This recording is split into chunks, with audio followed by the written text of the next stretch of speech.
আজকে একটা কাম করতে সিংড়াখালির ভিতরে এই অনেক ছোট গাছ এই দেখছি কাজ করি তাজুল গোবারি রোজা আজকে 20 রোজায় এই বিশ্বে তারা প্রত্যেক বছর ইফতার এরা করাইবে আল্লাহ দিলে প্রত্যেক বছর আমি প্রায় 16-17 বছর পর্যন্ত করি ইফতার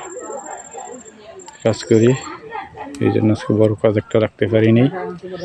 আমাদের ছাড়া তাদের আমার পারমিট কাজ হিসাবে আজকে আসতে হয়েছে আজকে এবছর অনেক ছোট হয়ে গেছে তাদের কাজ এই দেখা যায় এই ভোট দিতে সিদ্ধ গোস্ত আনতে গেছে আর কি এই